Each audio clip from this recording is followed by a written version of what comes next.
no lo voy a criticar por eso, pero entonces ahí dejo la clase para que la miren y la comenten con sus compañeros que fueron. Si hay alguna pregunta al respecto, pues la podemos discutir. Entonces voy a dedicar una sola clase a hablar de choque. ¿Listo? Bueno.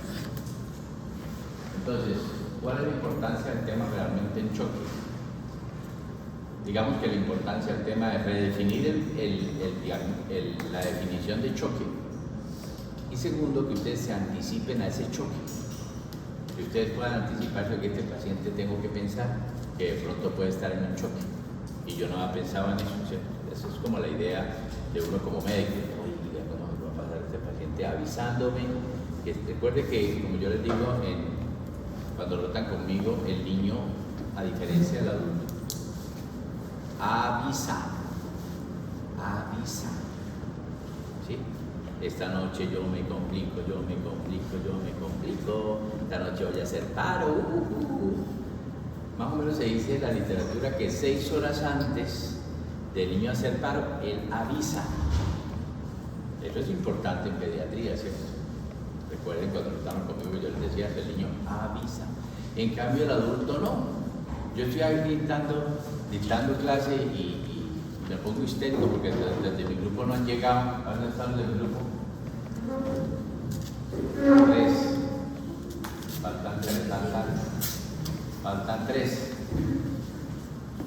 Profesores, 5 Ah. puntos en la grabadora. Sí.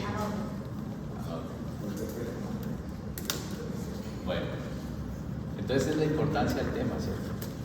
En cambio el adulto, por ejemplo, yo estoy aquí, me da una arrechera, digámoslo así, por decir algo, y me da una taquicardia supraarticular y me caigo así, ¡pah! Con un mango picho, como yo les digo. Entonces dice, ay, el dolor es una fibrilación ventricular. O sea, el adulto hace más eventos cardíacos agudos que el niño. El niño se va deteriorando. Y en choque sí que es importante pensar en eso. Entonces, es un tema un poquitico pesado porque hay términos de fisiopatología que lo voy a tratar de hacerlo lo más sencillo posible. El siguiente.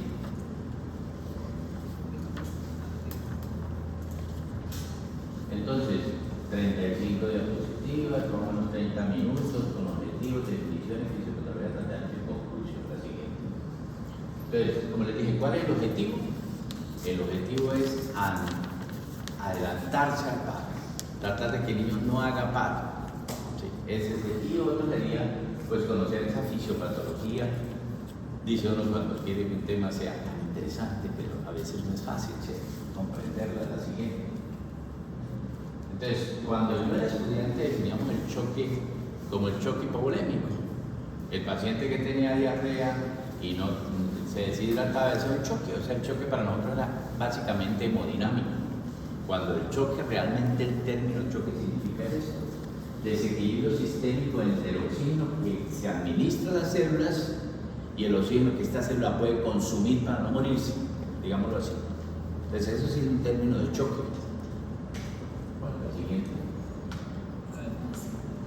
Entonces aquí pónganse el casco, como dice uno, para esta. Voy a hablar de la entrega de oxígeno, del transporte de ese oxígeno a los tejidos, el consumo que hace la célula de ese oxígeno que le llegue, y esto es una derivación de estas diferencia arteriosa oxígeno e índice de extracción de oxígeno. O sea, con esto yo puedo calcular la diferencia arteriosa. O sea, con una arteria le tomo la cantidad de oxígeno y luego tomo una vena y le tomo la cantidad de oxígeno y hago la diferencia arteriovenosa. Y también puedo calcular con un índice, que acuérdense que un índice es algo que tiene un numerador y un denominador. Entonces calculo el índice de extracción. Esos son los términos. Ahora vamos a hablar de cada uno de ellos. Entonces, ¿cómo se calcula la entrega de oxígeno? Respiro, ¿cierto? Entonces, ¿cómo se calcula cuánto oxígeno va a llegar a la célula? Entonces, la cantidad arterial de oxígeno, la cantidad que está en las arterias, que es igual a la hemoglobina que tengo, porque es la que transporta el oxígeno, obviamente, por esta constante 1.36, no me pregunten de dónde sale esa constante, por la saturación de oxígeno por 100, dividido en 100, más la presión arterial de oxígeno libre, porque hay un oxígeno que va libre, por 0.03, que son las atmósferas. Entonces, con todo eso, como dice uno calcula que el gasto cardíaco, ¿sí? Y el gasto cardíaco es igual al volumen latido por la frecuencia cardíaca. Entonces, con eso, yo con esta fórmula calculo la entrega de oxígeno, ¿sí? Repito, cantidad de oxígeno, que es esta, así se calcula la cantidad por el gasto cardíaco. Muchas veces ustedes no saben que el gasto cardíaco, pues obviamente es el volumen que hace el corazón por la frecuencia cardíaca, me da el gasto cardíaco. Entonces, si multiplico esto, si multiplico estas dos cosas, me da la entrega de oxígeno. Entonces, esto lo puedo hacer ¿cómo? Pues tengo que hacer al paciente una hemoglobina en sangre, ¿sí? Y tengo que medir la saturación y unos gases arteriales para medir la presión arterial de oxígeno y ponerlos en la inteligencia artificial o en un programa y me calcula la diferencia arterial de oxígeno. O sea, eso no tienen que hacer ustedes. Eso en la UCI, los que trabajan en UCI, simplemente colocan los valores y ¡pam! Y hay que dar la entrega de oxígeno. Ahora la vamos a ver más en detalle para que les quede más claro. Siguiente. Ejemplo. Tengo un niño de 5 años en observación en una unidad de cuidado intensivo pediátrico. La hemoglobina es de 12 porque le tomó un cuadro de mano. La saturación de oxígeno que se la medí con es de 95. La presión arterial de 2 que toca con gases arteriales. El volumen latido, que es 50, y la frecuencia cardíaca que es 100. Entonces, ¿cuál es el valor de la entrega de oxígeno? Entonces, lo mismo, ¿no? La cantidad arterial de oxígeno estaba por la hemoglobina del niño, que es 12, por 1.36, listo. Por la saturación arterial de oxígeno sobre 100, más 75, que es la presión arterial de O2, igual a, esto en cc, 15.5 cc por decilitro, lo paso a litros, es igual a 115 cc por litro. Ahora, el gasto cardíaco aquí es igual, pues al volumen latido, vimos que era 50, por la frecuencia cardíaca que me da 5 litros. Ahora, si multiplico 5 por 100 litros, me da 775 litros de oxígeno por minuto, le estoy dando a la cena de ese niño. ¿Sí me hice entender?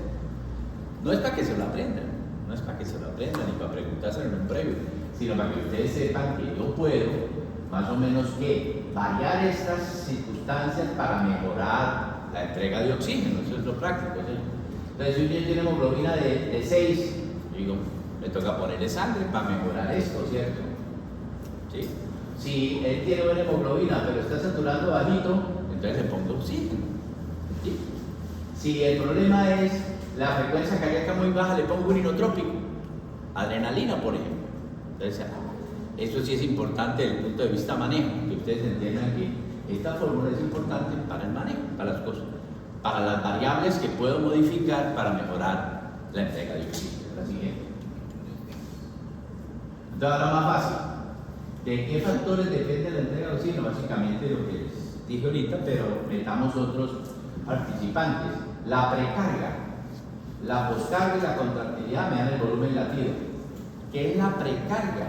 Entonces, ustedes no saben qué es la precarga, creo que los residentes tampoco.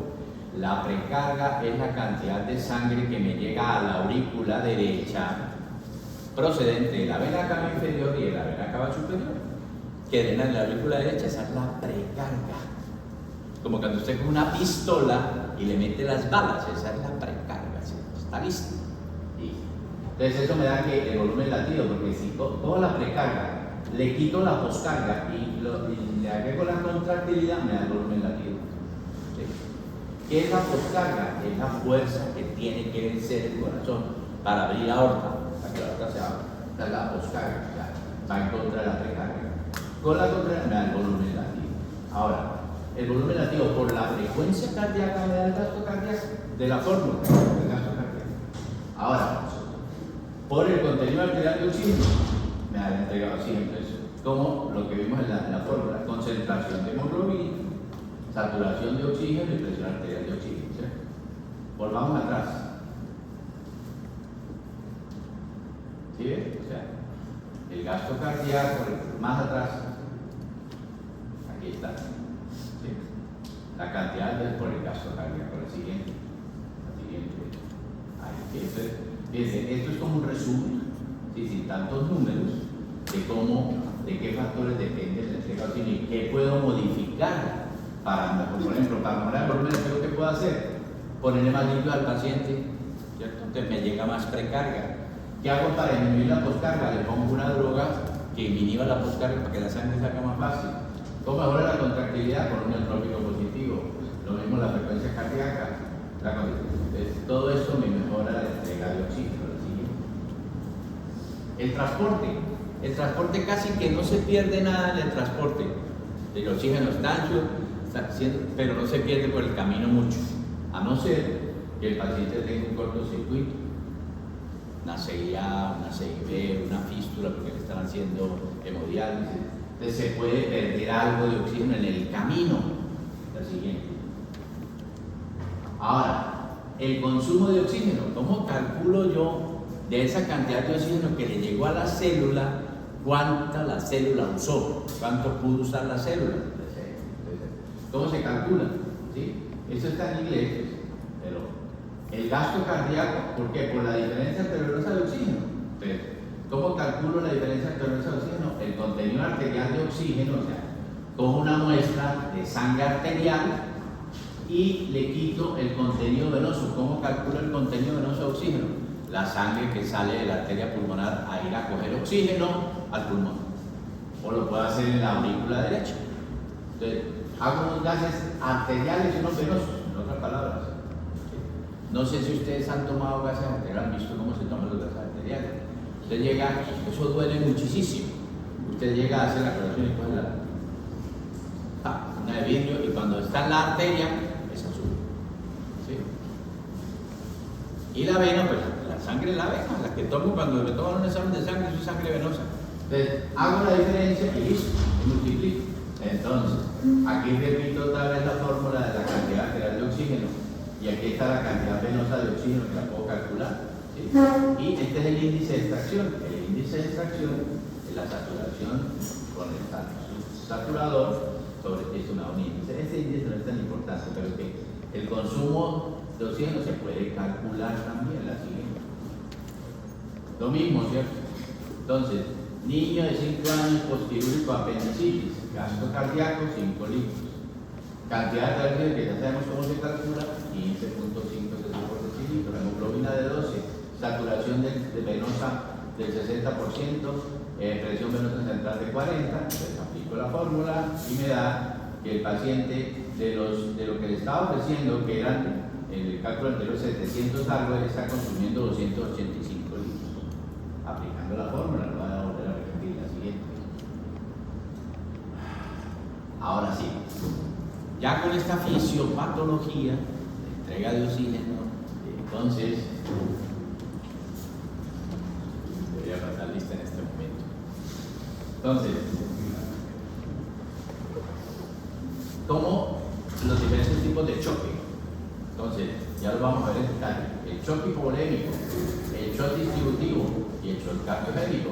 Entonces, ¿cómo afecta ese tipo de shock el gasto cardíaco? Al final, cargado de oxígeno. Entonces, el choque hipovolémico básicamente lo que me altera es la precarga, porque el paciente está perdiendo líquido, no le está llegando, retornando a la aurícula derecha la suficiente cantidad de líquido, el paciente está con choque hipovolémico. Entonces, ese me afecta a la precarga. El choque distributivo es el modelo de choque séptico, que es el choque distributivo. Si ustedes recuerdan en sus clases anteriores de medicina interna, el choque distributivo tiene dos características. Produce vasodilatación por la sepsis, se pierde líquido al espacio intersticial, pero además las bacterias y las toxinas afectan la contracción del miocardio. Entonces me afecta la precarga y la contractilidad, el choque distributivo. Ahora, el choque cardiogénico, un infarto, ¿sí? Un derrame pericárdico me afecta la contractilidad. Entonces, ¿por qué es importante esto? Porque también lo mismo, manejo. Un choque hipovolémico, pues ¿qué le tengo que poner? Líquidos. A un choque distributivo, ¿qué le tengo que poner? Líquidos inotrópicos, para que me contraiga el corazón que no quiere trabajar. Y si el choque es cardiogénico, lo único que necesito es inotrópicos. ¿Sí? Así, cargándolo con manejo. Entonces, esto me da el volumen latido por la frecuencia cardíaca que me da aquí, también se altera con el choque cardiogénico, me da el gasto cardíaco. La siguiente.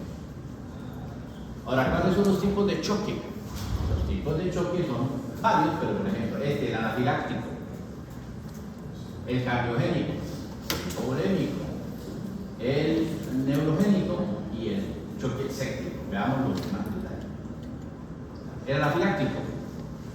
Cualquier cosa puede producir anafilaxis, ¿cierto? No vamos a entrar en detalle, hay una clase de anafilaxis, ¿sí? Todo eso, como decimos los santanderianos, le puede producir a usted un shock anafiláctico, ¿sí? Se murió, shock anafiláctico. Tratamiento, adrenalina, como caiga, ¿no? Entonces, el choque cardiogénico, pues, ustedes entienden que si la bomba no funciona, pues todo se apaga, ¿cierto? Cuando uno se le apaga el corazón, se muere, ¿sí? El cardiogénico, la siguiente. El hipovolémico es el choque clásico, diarrea, vómito, insolación, la siguiente. Y este es interesante porque es el neurogénico. O sea, neurogénico, ¿cómo así? Entonces el problema es de contractilidad de los vasos debido a una alteración neurológica. El ejemplo más importante, ¿sí?, es, ¿sí?, la polirradiculoneuropatía, término bonito, síndrome de Guillain-Barré. El síndrome de Guillain-Barré es un problema neurológico, ya, además de que el síndrome de Guillain-Barré, ¿sí?, produce ¿qué? Paro de los músculos respiratorios, se muere usted por problema respiratorio, tiene que ir a UCI para que alguien ventile por usted. Hay otro parámetro que es el que mata más al Guillain-Barré, que es el problema de la contracción de los vasos. Si no hay contracción de los vasos, el paciente se muere hecho hipovolémico, porque cómo retorna la sangre o cómo se mueve la sangre. Entonces, esa es un vaso prégico, ¿sí? Ese es un poquito diferente. La siguiente. El séptico es el ejemplo típico con el que más se ha trabajado, con el que más se ha descubierto la fisiopatología del shock. A pesar de que es, ¿por qué? Porque es el que más se puede estudiar, ¿cierto? Porque estos pacientes con shock séptico generalmente están en una apnea 42 así. ¿Sí? Así. Ni siquiera la mira la espalda, ¿no? Por eso que dice que donde se oculta un billete de $100 para que no lo encuentre un intensivista, en la espalda del paciente. ¿Sí? No, mentira, si lo voltean para asearlo, para que no le des caras. Pero generalmente esto es importante porque ellos pueden medir el volumen latido, el volumen, lo que afecta a las drogas. Entonces, el shock séptico es el modelo para estudiar el choque en general, no solo el choque séptico. La siguiente. Y en este sentido, el choque séptico tiene una evolución importante que a veces aquí es que deberíamos diagnosticarlo el choque, cuando está en caliente. ¿Y en caliente qué es? Que tiene los pulsos saltones, tiene el gradiente arterial grande, está caliente el paciente, ¿sí?, está en shock caliente. Cuando ya llega al choque frío, ya no hay mucho que hacer. Ese paciente, como dice por ahí, llamita de madera, es muy difícil que ese paciente salga, ¿sí? Si lo captamos aquí, el esfuerzo terapéutico para tratar de sacarlo es muy grande. ¿Sí? La siguiente. Entonces esto es como la cascada. Le cayó el derrumbe, dice, así empieza a deteriorarse un paciente. Entonces fíjense el primer cuadro, el SRS, no sé si lo pronuncié bien, SRS, ¿sí? Ese, síndrome de respuesta inflamatoria sistémica inespecífica, como su nombre lo dice. Entonces, un niño que tenga taquicardia, todos tienen taquicardia al niño, sin estar enfermos. Polimea, bueno, no todos tienen. Distermia es o hipertermia o hipotermia. Leucocitosis en el cuadro hemático y bandas en el cuadro hemático, o sea, desviación a la izquierda. Ese paciente tiene un SIRS. Ahí sería donde deberíamos captar, ¿cierto? Ahí es donde deberíamos decir a este paciente, le voy a iniciar antibióticos, le voy a poner un buen aporte de líquidos, ahí le pongo inotrópicos, ahí es donde lo voy a captar yo. Pero la mayoría de veces no es así, ¿cierto? Entonces, ya cuando empieza el síndrome séptico, ¿qué es? Lo anterior, tú eso, más un dato de hipoperfusión tisular, llenado capilar lento, por ejemplo. El choque temprano, lo anterior, más hipotensión que revierte con volumen, o sea, le pongo un bolo de lactato y me revierte, es un choque temprano. Choque tardío lo anterior que no revierte con volumen. Ya el volumen no me sirve ponerle un bono de lactato, me toca agregarle inotrópicos. Entonces, hasta disfunción orgánica múltiple, uno de estos todos más una insuficiencia de un órgano vital, por ejemplo, insuficiencia cardíaca, insuficiencia renal, insuficiencia hepática, ¿sí? Ya el paciente ya está en retroceso, ya hay mucho que hacer en esta parte. La siguiente. Bueno, ahora, unos criterios que nos pueden ayudar. Criterios clínicos, hemodinámicos y bioquímicos. O sea, estas son las ventanas del cuerpo. La piel, no ve la piel de cualquier persona, ¿cierto? Una piel sana, ¿sí? De cualquier persona. Qué bonita piel tiene el doctor Bayona. Entonces, la piel de una persona dice mucho, ¿no? ¿Sí? La piel de un niño dice mucho. El rosadito, que esté limpia, dice, este niño se ve bien, esta persona tiene buena piel. El otro es el renal, unicreatinina, por ejemplo, ¿sí? ¿Cómo está la función renal? Y el neurológico, ¿cómo está neurológicamente el paciente? Si está consciente, si está nubilado, si está tuporoso. Entonces, esas son las tres ventanas del cuerpo, ¿sí? Ahora, si le determino la tensión arterial, que es un estado hemodinámico, y además le mido el lactato sérico, con eso me hago una idea de cómo está el paciente, ¿sí? Entonces, no es difícil adelantarnos al paciente si tenemos en cuenta estos tres parámetros: las tres ventanas, la tensión arterial y la medición del lactato sérico. Recuerden que el lactato sérico, por ejemplo, si yo le mido el lactato a ustedes aquí ahorita, a todos, los que no desayunaron, tienen lactato sérico un poquito elevado, ¿cierto? ¿Listo? O sea, cuando la célula sufre, cuando no le llegan nutrientes, ella hace acidosis metabólica. No tiene glucosa desde anoche, o las grasas no han empezado a trabajar. Cuando usted no desayuna, ¿qué hace el cuerpo? Dice, yo necesito nutrientes. Entonces, ¿cuál es el nutriente que más se deposita y más? Las grasas. Entonces empiezo a partir grasas o a partir proteínas a partir del hígado, ¿sí? Y entonces produzco acidosis metabólica y lactato. Entonces, este lactato no es por desnutrición, es por infección. La célula se daña y al dañarse la célula se libera lactato. La siguiente. Entonces, el tratamiento. Siguiente. Entonces, como vimos la parte fisiopatológica, entonces, ¿cuál es el objetivo del tratamiento? Mantener o incrementar la cantidad de oxígeno transportado por la sangre para mejorar la concentración de hemoglobina y la oxigenación en la sangre. Ese es el objetivo real. ¿Cómo lo logro? Lo siguiente. Entonces, esto no es para que se lo aprendan, ni más faltaba. Lo que sí quiero que tengan en cuenta es esto, ¿no? Estos plazos se proponen como una meta porque los estudios observacionales sugieren que los resultados entre niños con choque séptico mejoran cuando se cumplen estos objetivos.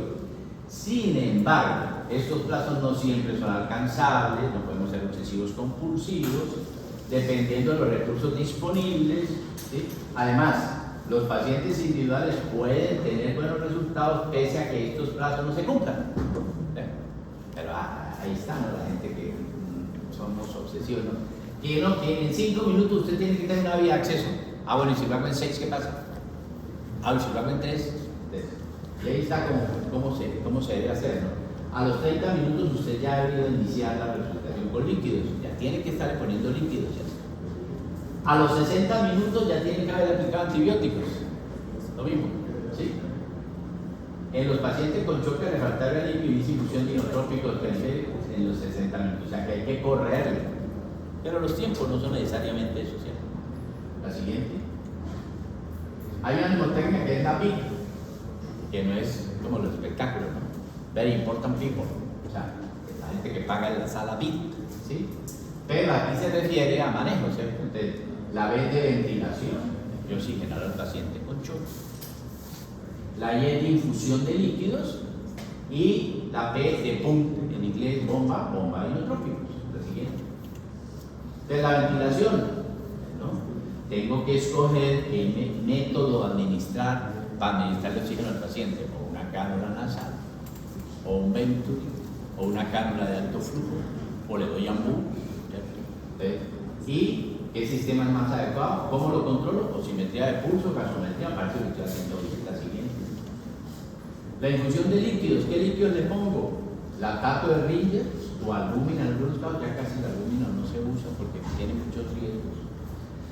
La velocidad y la cantidad de la infusión es importantísima porque se ha descubierto, antes cuando yo era estudiante, le decían a uno, Bayona, póngale líquidos, vacas, a que orine, para una sepsis, y resulta que no.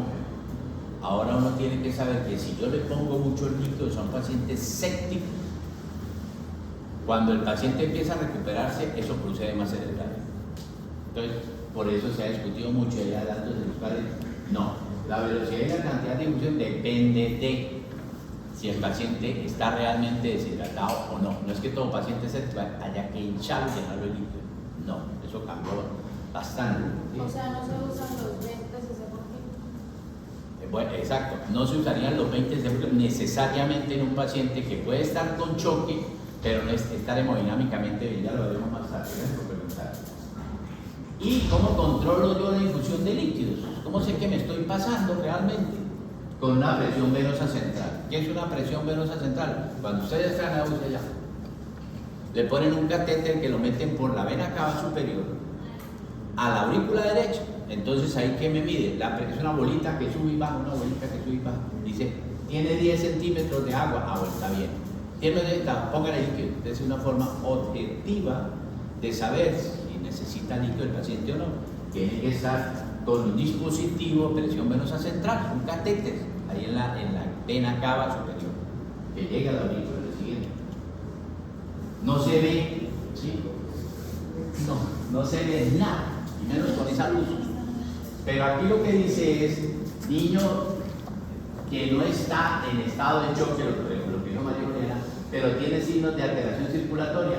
Entonces, en él, ¿sí?, no se necesita tantos líquidos, es lo que dice ahí. Cuando tenga la clase que está ahí, ya se la envía a María Paula, ¿sí?, para que vean el detalle. O sea, que lo que dice María Paula es muy cierto. No necesariamente el paciente que está con estado de choque, con alteración circulatoria, pero no está en estado de choque, se le pone bastante líquido. La siguiente. Y esto es lo mismo, ¿sí? Niño que ese sí está en estado de choque, entonces a ese sí le pongo 20 por kilo cada 30 durante 30 y sigo todo el protocolo, ¿no? Aquí me pago ahí la siguiente.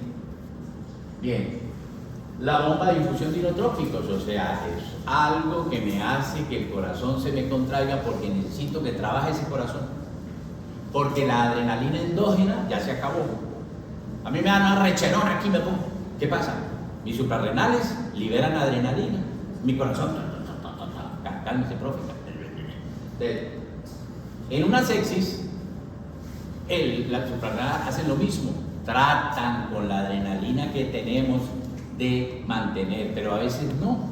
Entonces, ¿qué hago? Le tengo que poner una de estas drogas para mejorar la contractilidad del miocardio y por lo tanto mejorar el gasto cardíaco y por lo tanto mejorar la entrega de oxígeno si le pongo oxígeno al paciente. Entonces, uso cualquiera de esos. Estas drogas tienen un efecto dependiendo de la dosis. Por decir algo, por la glutamina, a bajas dosis aumenta la precarga, pero a altas dosis aumenta la poscarga, entonces no me sirve. Tengo que estar muy claro de qué es lo que estoy haciendo y cuál es el goteo exacto del paciente. ¿Eso cómo se logra? Pues allá en el actual intensivo, o sea, una partícula, ¿sí? La siguiente. Bueno, aquí se ve un poquito mejor, ¿sí? ¿Cuáles son las metas de control del choque? ¿Cuáles son las metas? Entonces, las metas es que la perfusión de la piel caliente con recarga capilar menor de 2 segundos, el llenado capilar menor de 2 segundos. Estado mental normal, salida de orina, ¿sí?, de más o menos un cc por kilo por hora, eso es la diuresis normal de cualquier persona, ¿sí? Que la presión arterial sistólica al menos en el quinto percentil para la edad, es decir, no tienen que aprender. Por requiere que un niño menor de 1 mes debe tener 60 milímetros de mercurio de presión sistólica. Entre el mes y los 10 años, 70 milímetros de presión, más 2 por la edad del niño, no se lo aprendan tampoco. Y el mayor de 10 años, y cualquiera de ustedes que tenga una sistólica menor de 90, está mal. Bueno, está mal si está séptico, porque si yo le tomo la atención a la mayoría de aquí, usted me puede dar 80 60, eso significa que esté en choque, ¿cierto? Que el lactato sérico esté menos de 2 milimoles por litro, ¿sí? Y que la solución venosa de oxígeno esté por encima del 70%, o sea, la que tomo en la vena, la siguiente. Esto es un resumen, ¿sí? Esto es tomado del Journal of Medicine de 2013, ¿sí? De hace 10 años, ¿sí? Pero no se ve tampoco muy bien por la... Entonces, algoritmo del choque. Entonces, el algoritmo del choque, pues, si hay hipotensión, ¿cierto? El choque, independientemente de la causa, me produce hipotensión. Entonces, primero acá, fíjese que más del 80% es choque distributivo, ¿sí? O sea, es séptico, ¿sí? Un porcentaje hipovolémico es esto, ¿sí? Cardiogénico esto. Contributivo, obstructivo, por ejemplo la pericarditis obstructiva, ¿cierto? ¿Sí? Es poquito también. Y obstructivo pequeño, este es distributivo no séptico, por ejemplo anafiláctico, que es distributivo no séptico, ¿sí? Pero la mayoría es el séptico. Ahí está el resumen. Entonces tengo hipotensión. Ahora, si tengo hipotensión, tengo que mirar signos de hipoperfusión tisular, las ventanas del cuerpo, ¿cierto? Entonces, si están ausentes esos signos de hipovolemia, pero sin ausencia, con ausencia de tuesto, yo digo el paciente tiene hipotensión crónica, un síncope o otra cosa, ¿cierto? Hipotensión, pero sin signos de hipoperfusión tisular. Ahora, si tengo las ventanas del cuerpo, si tengo alteración del cerebro, eso es uno, ¿sí? Piel y renal, ¿sí? Y tendré taquicardia y elevación del lactato, ¿cierto? Si todo esto se cumple, tengo un choque circulatorio. ¿Listo? Ahora, mido la saturación venosa de oxígeno. Si la saturación venosa de oxígeno es normal, ¿sí? O alta, tengo un choque distributivo. ¿Sí? Ahora, si la saturación de oxígeno venosa es baja, mido la presión venosa central. La de aquí, si la presión venosa central es baja, tengo un choque hipovolémico. ¿Sí? Si es alta, tengo dos posibilidades: un shock cardiogénico o un shock obstructivo, pericarditis. ¿Sí? Esto es un resumen de los tipos de shock y cómo se pueden sospechar. Siguiente. Eso sí es pregunta de premio. ¿Sí? Ahora, esto es en inglés, Up to Date, también más o menos lo mismo. Tengo signos y síntomas de choque, ¿cierto? Entonces, ¿hay historia de trauma? Yes, si hay historia de trauma. Entonces, es una hemorragia o es un obstructivo de choque, de cardiogénico, taponamiento cardíaco, porque cuando hay un trauma, la sangre puede taponar el corazón, ¿sí? Hemoperitoneo, hemopericárdico, o es un choque cardiogénico, o es un neurogénico, ¿sí? Por daño de la médula espinal, ¿sí? Por trauma medular. Bueno, si no está historia de trauma, no hay historia de trauma en el paciente que está con signos de choque, entonces tengo que hay historia de pérdida de fluidos, hipovolémico, ¿cierto? Que hay vómito, diarrea, poliuria por situación diabética, hematemesis o hematoquexia, pérdida de sangre por el intestino. Si hay eso, pues me voy para acá, ¿cierto? O es una gastroenteritis, una situación diabética, o es un tercer espacio por obstrucción, por toxinas que producen esto iliodinámico, o es hemorrágico no traumático, sangrado gastrointestinal. Ahora, si no hay esos signos, ¿cierto? Pero hay fiebre, hipotermia, inmunocompromiso, entonces, si lo hay, choque, séptico, ¿sí? Fiebre, hipotermia, inmunocompromiso. Si no, ¿sí? El examen del corazón, ¿cómo es? Si es anormal, pues estoy ante una arritmia, ante una cardiopatía congénita, una miocarditis, una cardiomiopatía, una intoxicación por calcio, por el de calcio, o un taponamiento cardíaco no traumático, un lupus, o lo que sea. ¿Sí? Si no hay anomalía cardíaca, exposición a algún alergénico, o sea, es una alérgica, ¿sí? Es una anafilaxis, ¿sí? Si es anafilaxis. sino otras causas. Neumotoras, atención. ¿Sí? Puede que no haya sido por trauma, sino porque se reventó una bula de un paciente con EPOC. ¿Sí? Embolismo pulmonar, tromboembolismo pulmonar. ¿Sí? Por quietud, porque usted estaba en un avión 24 horas viajando, 24 horas no viaja ningún avión, 12 horas de viaje en un avión, usted ni se paró ni nada, ¿sí? Y tiene le dio unos trombos y hizo un tromboembolismo pulmonar. Por eso es que cuando uno hace viajes largos, ustedes están muy jóvenes, pero generalmente es bueno uno pararse para contraer los músculos para que la sangre no esté tan, ¿sí? Entonces eso es un tromboembolismo pulmonar. O una insuficiencia suprarrenal. Entonces, como también un resumen, la siguiente. Conclusiones. El éxito en el manejo del choque es reconocer los diferentes tipos de choque, actuar, y así anticiparse al diagnóstico para realizar un tratamiento oportuno, evitando la progresión de los diferentes estadios fisiopatológicos hacia el choque irreversible. La siguiente. Bibliografía, Dueso. ¿Sí? Entonces, ¿qué es como tarea? Revisar en los sitios de práctica la presentación de diferentes soluciones y medicamentos sinotrópicos, si se puede.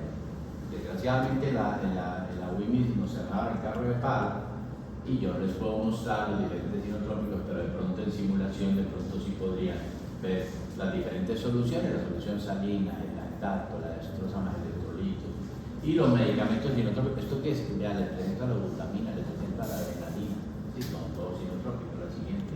Doctor, decir sepsis y shock séptico también. No, no es lo mismo, ¿sí? Porque usted puede tener un choque temprano, no, es decir, un choque séptico temprano y no está, pero no es lo mismo decir séptico que choque séptico. O sea, Paciente está séptico. O sea, según las etapas que usted nos mostró, Sí. decir sepsis sería un síndrome séptico. Exacto. Y decir choque sería una Sí, disminución. exacto, disminución de cómo estamos ahí. Esto es el llenado capilar, a ver si se puede ver. No se puede ver. El llenado capilar, ¿cómo se hace? Póngale aquí a ver si se puede. No se puede abrir el video. ¿Cómo se hace? Sencillo. Usted lo puede hacer, no se ve bien por la luz. Usted lo puede hacer a cualquier niño. Hágalo a todos los niños que vean así en consulta externa para que lo practiquen. Me dicen mejor. Para que lo practiquen los niños, ustedes mismos. ¿Sí? Oiga, estoy como choqueado. Entonces el parámetro es muy importante, se hace muy fácil. ¿Sí? ¿Listo? ¿Alguna pregunta? No, señor. Bueno, entonces les dije ya los que llegaron, ¿cierto? Que la clase de mordedura de serpiente está ahí. ¿Sí? No la dicto porque debieron ir al Congreso. Ahí está. ¿Sí? Debieron ir al Congreso. Pero ahí está entonces para que la vean y la comenten con las personas que fueron al Congreso. Listo. Buen día, buen lunes. No les dejen dañar el día.